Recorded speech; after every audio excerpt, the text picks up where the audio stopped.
At this point, these authors need to start paying for my emotional recovery. Let's start with what I just finished. Don't you just love when karma finally clocks in for work? I just wrapped up This Could Be Us by Kennedy Ryan. And maybe it's not fair that I'm comparing it to Before I Let Go, but I am.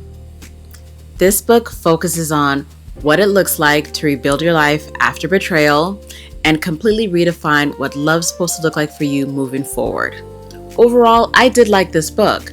I enjoyed watching her rebuild her confidence, rebuild her life, and honestly, karma getting her husband, her trifling ex-husband the way it did, it was really satisfying. But emotionally, it just didn't hit the same way for me like Before I Let Go did.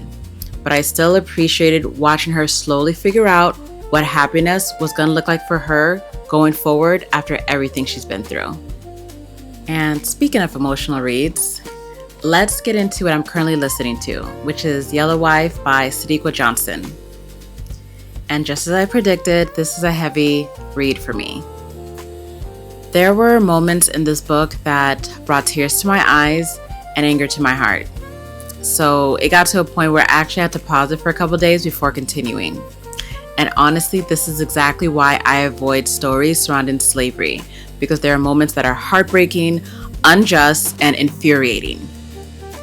But I'm so invested in Phoebe as a character that I gotta see how her story ends. And I gotta give credit to Miss Sadiqa Johnson because the way she's pulling me emotionally through the story, yeah, I'm gonna have to look to see what other books she has out there to add them to my TBR.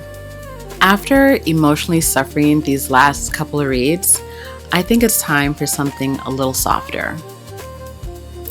Yeah, I'm thinking corsets, ballrooms, men with manners immediately. So I'll be picking up Aphrodite and the Duke by J.J. McAvoy, and I think this is the perfect next read for me. This was described as having Bridgerton type vibes, but centered around Black characters and Black families.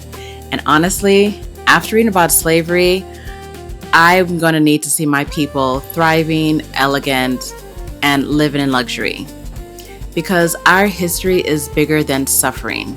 And sometimes I just want stories where we are desired, cared for, and treated like royalty too. And as a fan of Regency romance, I am looking forward to the yearning, the drama, and the men hopefully having a little bit more decorum than what we get nowadays.